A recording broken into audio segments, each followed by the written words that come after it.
altijd bloed. Et je revois toujours le sang. Du sang, du sang, du sang. Ze is toe binnen ook. Surtout dans le magasin.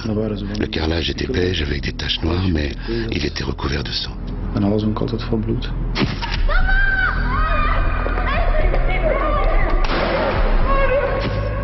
Onmenselijk. Inhumain. Dat zijn dingen. J'ai vu des choses qu'un enfant ne devrait jamais voir. Wat een kind eigenlijk niet hoeft. Même un adulte n'a pas besoin de voir Als ça. volwassen hoeft dat niet te zien. Er zijn dingen gebeurd. Maar Le pire, het ergste c'est que ces eraan, criminels sont encore en vie. Et les assassins se baladent en die liberté. lopen nog altijd rond. Personne n'a été Nooit eigenlijk arrêté. iemand voor gestraft geweest.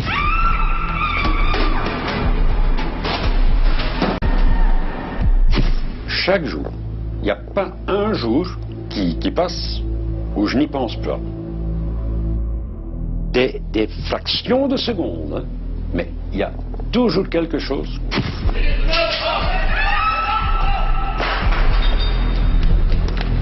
Je crois qu'il est surtout important à dire à tout le monde qu'il ne faut plus avoir peur, qu'il faut oser parler, même si on pense que c'est pas super important ce qu'on a vu. Je crois qu'il faut oser le dire.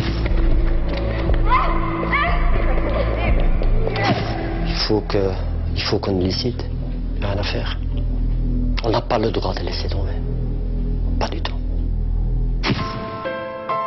De ces images aux couleurs délavées par le temps, comme des fantômes, surgissent des visages.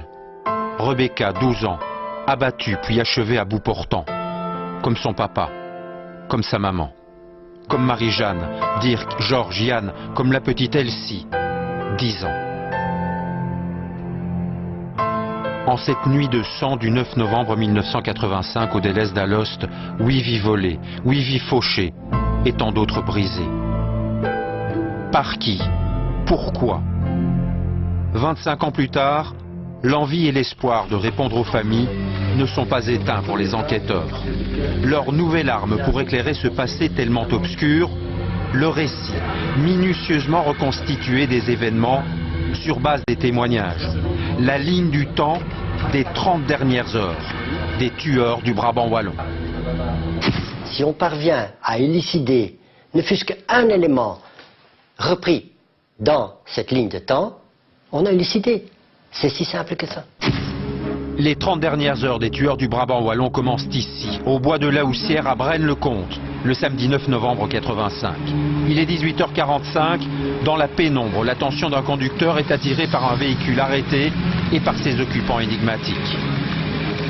Quand il rentre dans le bois, il voit donc un homme armé. Un peu plus loin, il voit 2 autres individus avec un comportement qui lui paraît dans le bois donc anormal. Et encore un peu plus loin, il verra donc une voiture foncée, type Golf, qu'on pense avec le recul du temps naturellement que c'est véhicule des auteurs. Ce n'est qu'après les faits d'Alos, bien entendu, qu'il va faire le lien entre ce qu'il a vu et les faits proprement dit. Au même instant, à 40 km de là, c'est l'heure des dernières courses au délaisse d'Alost. Paul est directeur adjoint du magasin. Demain, c'est la fête de la Saint-Martin, la Saint-Nicolas locale. Et ce soir, le personnel va fêter ça. La journée va s'achever calmement. C'est ce qu'il croit. Beaucoup de clients sont venus pour les derniers cadeaux. Toute la famille Van den Steen est là. Maman, papa, les 2 enfants. Rebecca, 12 ans, et David, 9 ans. Le destin leur a fixé rendez-vous ce soir et il l'ignore encore. C'était la veille de la Saint-Martin et je voulais aller voir les jouets. À l'entrée, j'ai dit à mes parents, allez faire les courses, moi je vais m'installer dans la chaise roulante, au rayon BD, avec des bobets bobettes, et je vais lire un peu. Andy a 10 ans et demi à l'époque.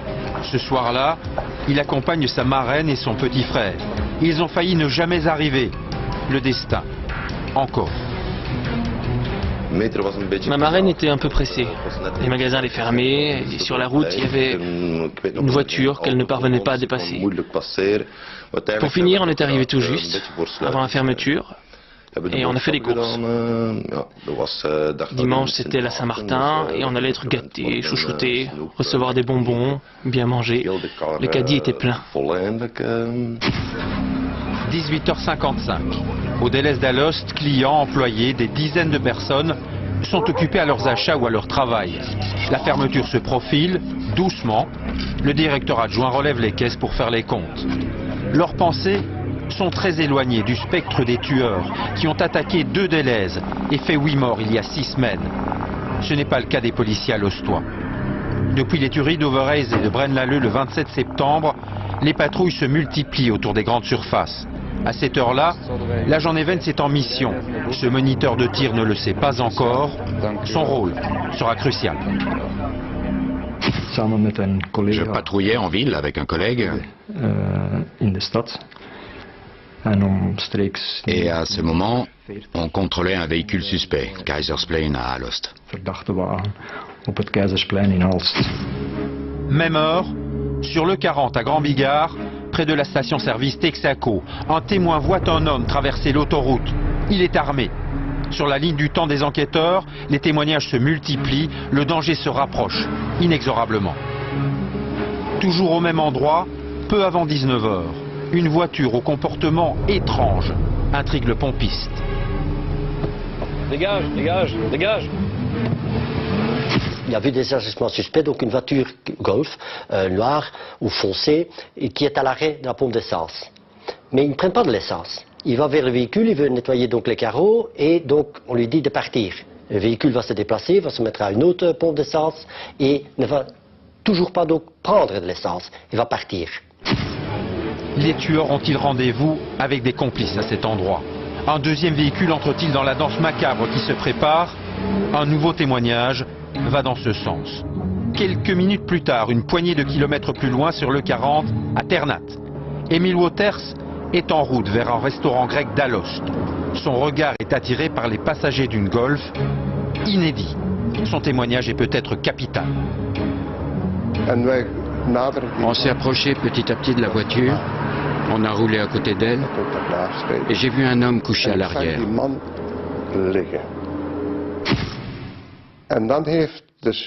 À ce moment-là, le chauffeur de la Golf m'a fixé. Il avait l'air surpris. C'est un homme plutôt jeune. Il nous a regardé un instant, puis il a tourné la tête. Ça n'a pas duré longtemps, mais j'ai bien vu son visage. Un autre événement troublant attire Emile Wouters. La Golf n'est pas seule. Une Mercedes l'accompagne, avec 3 hommes à bord. Particularité, les plaques qui sont néerlandaises ou françaises. Il regardait tout le temps la Golf. Tout le temps. Et ils parlaient entre eux. Pour moi, c'est clair. Ils étaient ensemble. Tout comme ce témoignage, les images que vous voyez sont inédites. 17 ans après avoir fait sa déposition, le témoin est rappelé par les enquêteurs.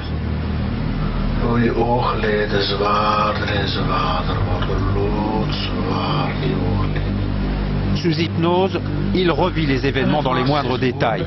Le résultat est étonnant. Je ziet een Golf rechts van mij, rijden langzaam en de chauffeur kijkt naar mij. Zie je zijn haar, Emile? Ja.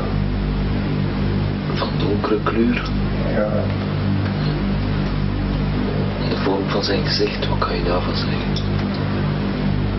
Het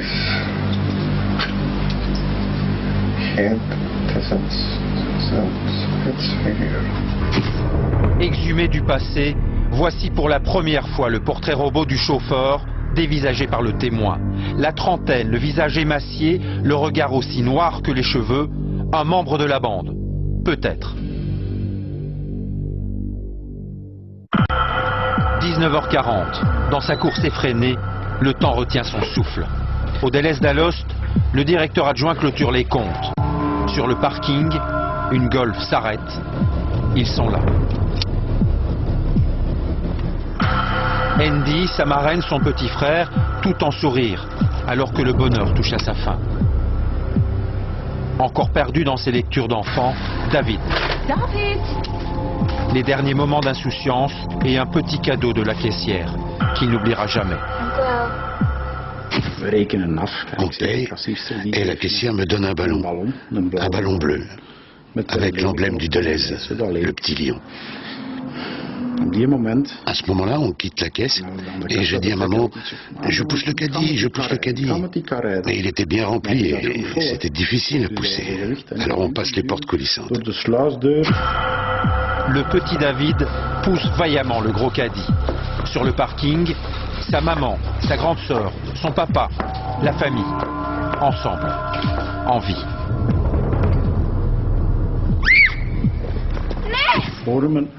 J'entends un bruit et je me dis, qu'est-ce que c'est que ça? Je me retourne et je vois un gars devant ma sœur et mon père.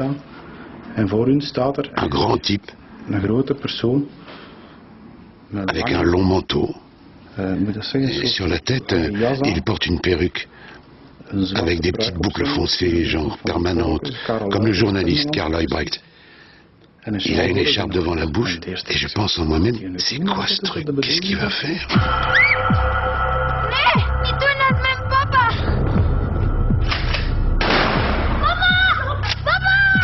À ce moment-là, ma sœur s'avance et elle crie, ne tire pas, c'est mon papa. En même temps, le gars tire. Et c'est seulement là que je vois qu'il est armé. Ma sœur est touchée à la gorge. La balle la transperce et atteint mon père qui est derrière elle. Il est blessé au ventre et lui et ma sœur tombent l'un sur l'autre. Rebecca et son papa sont mortellement touchés. David obéit. Il ne voit pas sa maman tomber elle aussi sous les balles des tueurs. Je regarde ma maman et elle me crie « cours ». Et instinctivement, je cours vers le bas. Je retourne d'où je viens. Sur le chemin, les balles sifflent dans tous les sens autour de moi. À ce moment-là, j'arrive à la porte d'entrée et la vitre à côté de moi vole en éclats. Et les balles qui viennent de l'exploser touchent à la tête une personne qui se trouve dans l'entrée.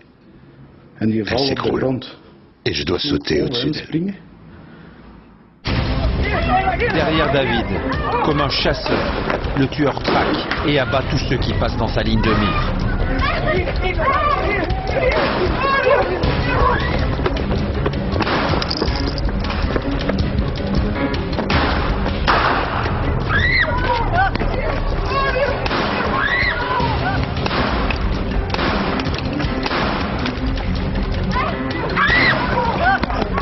Ses complices investissent le magasin.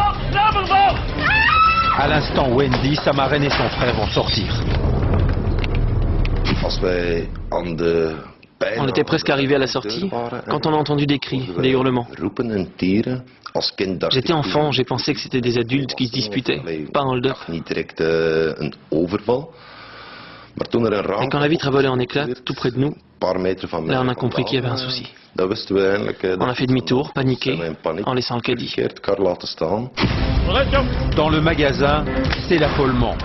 Fuir vers l'autre sortie, à l'autre bout du magasin, où il laissait sa peau.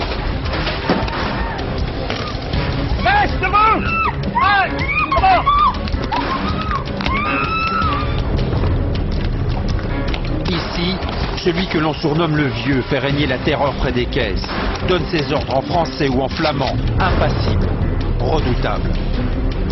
Le troisième homme de la bande, le présumé géant, se dirige sans hésitation vers un endroit précis du magasin. Où va-t-il? Que cherche-t-il? Son objectif, c'est le bureau de la direction et la recette du jour, 5 000 €. Tout allait tellement vite, mais tellement vite, il y a un des collaborateurs qui vient aller au bureau et il dit monsieur, ils sont là. Je dis, ils sont là, mais en même temps, le collaborateur était parti et le bandit, il était juste à côté de moi. Je ne savais plus, j'étais pris comme un rat dans le bureau. Paul a donné le petit coffre aux gangsters. Maintenant, c'est au tour des caisses. Presque tout le monde s'est enfoui ou se cache. Un silence glacial règne dans le magasin. J'étais seul. C'était une silence vraiment pour avoir peur. Hein. Si il y avait 10 personnes encore dans le magasin, ah ben c'est beaucoup. Dépêche-toi. La caisse s'ouvre. Le bandit était déjà à la caisse. Moi, donc, je fais un demi-tour pour ouvrir la deuxième caisse, puis la troisième caisse, parce que ça prend un tout petit peu de temps, c'est hydraulique, hein, donc pour s'ouvrir. J'ai dit, mais je voyais hein, qu'elle s'ouvrait pas. J'ai dit, alors maintenant, c'est ici le moment, hein, parce qu'il va être fâché ou quoi. Hein. Et alors, j'ai choisi pour ma vie et...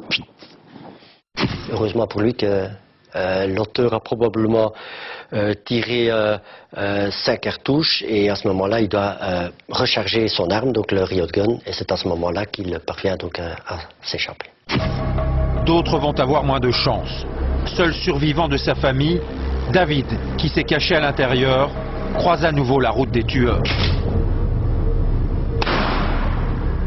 Il me vise et je me dis, qu'est-ce qui va se passer?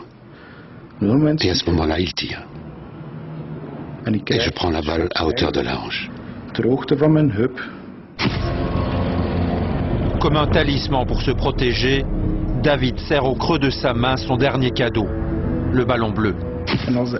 Une seconde plus tard, après la grosse douleur, je me suis demandé, est-ce que je suis touché? Qu'est-ce qui s'est passé? Alors je sens la chaleur dans ma main et je me dis, qu'est-ce que c'est? Je lève la main et je vois le ballon bleu que la caissière m'avait offert. Et je vois du sang qui coule dessus et mon bras est ensanglanté. Alors je me dis, là c'est fini pour moi.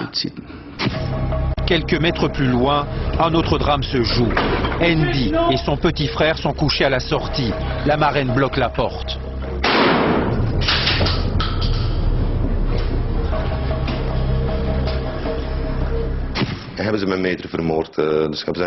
Ils ont tiré sur ma marraine à 1 mètre ou 50 cm. Ils sont sortis et lui ont brisé la nuque en la battant en bout portant. Puis ils sont sortis, tous les trois, en marchant. Nous, on attendait, on avait peur. J'étais avec mon petit frère, ma marraine ne bougeait plus. Personne ne bronchait d'ailleurs. Les gens autour de nous non plus. On attendait la police, sans broncher. Andy l'ignore, mais la police est là, à l'entrée de l'étroite ruelle qui arrive au parking du Deleuze. L'agent Evans vient juste d'être alerté, il est en position. À quelques mètres de lui, les bandits se préparent, calmes, méthodiques, sans état d'âme. Ils savent qu'ils sont dans une souricière, ils l'ont choisi. Ils se dirigent au ralenti, tout droit vers le barrage, ahurissant. Ce qui me frappe, c'est la confiance entre les auteurs. C'est la confiance dans l'autre.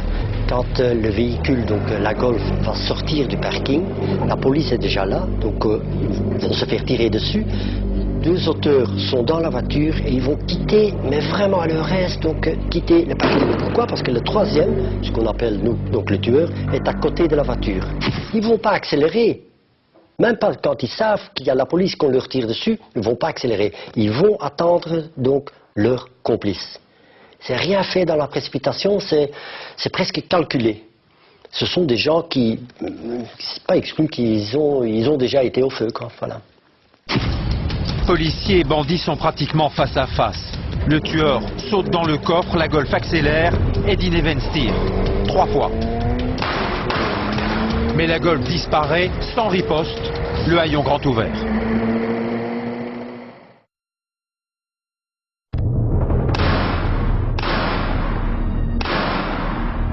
Je me suis concentré sur mon arme et sur ma position de tir. La position Cap Coral, comme on l'appelle. Au loin, tu vois le trou noir du haillon arrière qu'il faut viser et essayer de toucher. Dans ce flou, je n'ai vu aucune silhouette. Je me suis seulement concentré sur la voiture que je devais toucher. Je ne voulais pas leur donner l'occasion d'attaquer un deuxième Deleuze, comme à Braine-l'Alleud et Overijse. Le temps passe, les témoins se succèdent. 19h45, à 2 km du Deleuze, un cycliste voit passer une Golf foncée à toute vitesse. Le haillon arrière est grand ouvert. Un quart d'heure plus tard, 20 km plus loin, à Leerbeek, un automobiliste poursuit une GTI au comportement dangereux. Cette fois, le coffre a été refermé. Ce qui est important, c'est qu'il est formel pour dire qu'il n'y avait que 2 personnes à bord. Il n'y avait personne à l'arrière. Est-ce que le troisième était couché? Nous, notre hypothèse est naturellement que le troisième a été touché effectivement par les balles du policier à Alost et qu'il en est mort. Mais c'est une fois encore du bois de la Houssière et de ses environs qu'émanent les témoignages les plus troublants. Il est minuit 30. Sur la route qui les ramène chez eux à travers le bois, une bien étrange rencontre attend ces automobilistes. Dans les feux, dans les phares de la voiture, on voit une voiture arrêtée. Cette voiture est en contrebas. Et pour ma part, je vois une personne plus âgée, qui est plus bas dans le chemin, qui lève ses bras comme s'il voulait nous arrêter. Ah, moi je vois un corps, ça c'est clair. Avec un monsieur avec c'est un homme. Étendu sur le sol avec des cheveux foncés. Oui, il y avait un risque. Et le plus gros risque que j'ai vu, pour moi, c'était de ne pas voir les mains de la personne qui se mettait derrière la voiture. Et ça a été un déclic de dire on ne reste pas là, on s'en va. Tout ça va super vite, donc ça se passe en quelques secondes. On était prêts à s'arrêter parce que nous, moi clairement, on pensait que c'était bêtement un accident. Retenus par la peur, ces témoins mettront près de 20 ans avant de se confier aux enquêteurs. Leur témoignage, contrôlé lui aussi sous hypnose, déclenche de vastes fouilles dans le bois. Le corps du tueur reste introuvable, mais d'autres découvertes sont étonnantes. On va faire des fouilles à cet endroit-là pour voir s'ils n'ont pas enterré leur complice. Et à l'endroit précis où le témoin va voir donc les agissements suspects, on va retrouver des munitions tirées 9 mm qu'on n'utilise certainement pas pour aller à la chasse, une munition qui peut provenir d'une des premières attaques de la bande de Brabant-Wallon chez Desquaises à Wavre en 82.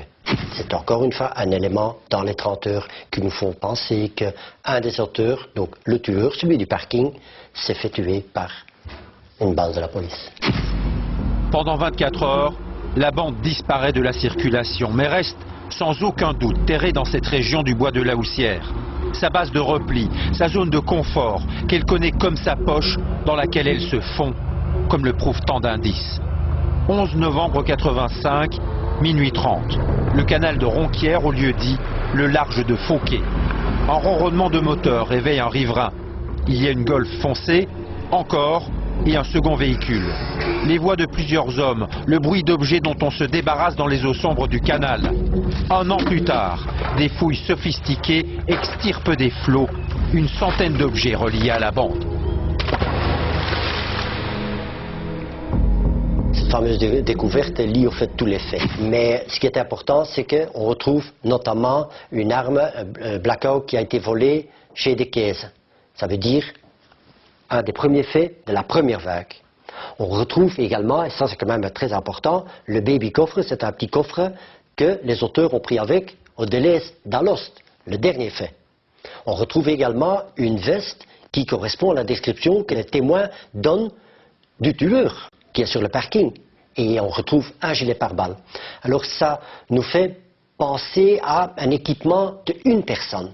On dirait qu'on a vidé une cache et qu'on a balancé tout dans le canal.